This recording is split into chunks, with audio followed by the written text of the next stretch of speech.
Hello viewers, আসসালামু আলাইকুম। যে যেখান থেকে আমার ভিডিওটি দেখছেন, আমার চ্যানেলের পক্ষ থেকে সবাইকে স্বাগত। ইতোমধ্যেই আপনারা অবগত আছেন, বিভিন্ন মৌসুমি ফসলের চাষাবাদ সম্পর্কে আপনাদের মাঝে আলোচনা করি এবং গুরুত্বপূর্ণ কিছু টিপস আপনাদের মাঝে তুলে ধরি। আজকেও সেই ধারাবাহিকতা বজায় রাখার জন্য গমের চাষাবাদ সম্পর্কে আপনাদের মাঝে আলোচনা করব।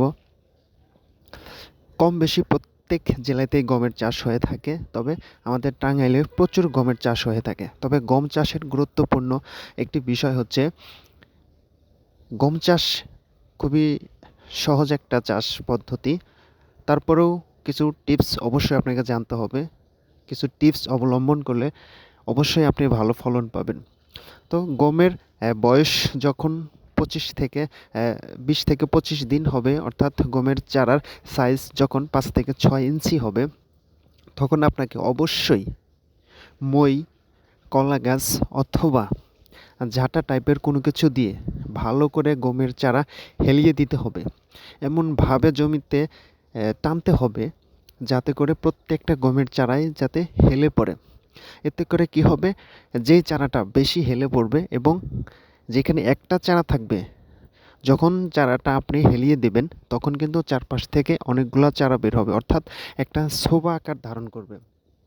গমের চারা যখন পাতলা থাকবে, তখন যদি আপনি ভালো করে ঝাঁটা অথবা মই অথবা ওজন টাইপের কোনো কিছু দিয়ে যদি ভালো করে আপনি চারাটা হেলিয়ে দেন, তাহলে কিন্তু গমের চারাটা চারাদিক থেকে নতুন চারা বের হবে। আমরা ছোট সময় দেখেছি যে আমার বাপ চাচারা যখন গমের চাষ করতো, তখন কিন্তু গরু দিয়ে মই টেনে কিন্তু ভালো করে এই চারা হেলিয়ে দেওয়া হতো, যার ফলে সেখান থেকে চারপাশ থেকে কিন্তু নতুন চারা গজাইতো এবং সেই চারা থেকে কিন্তু নতুন হ্যাঁ, কুশি বের হতো এবং ফলন ভালো হতো। এবং এই চারা কিন্তু যে বাইলটা বেরোচ্ছে, এটা কিন্তু অনেক বড় হতো।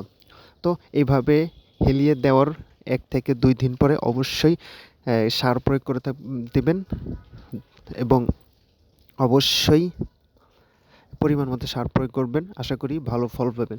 তো এরকম গুরুত্বপূর্ণ ভিডিও পাওয়ার জন্য অবশ্যই চ্যানেলটি সাবস্ক্রাইব করবেন এবং বেল বাটনে ক্লিক করবেন এবং লাইক, কমেন্ট, শেয়ার করে অবশ্যই পাশে থাকবেন। সবাই ভালো থাকবেন, সুস্থ থাকবেন। পরবর্তী ভিডিও দেখার আমন্ত্রণ জানিয়ে আজকে এখানে শেষ করছি। খোদা হাফেজ।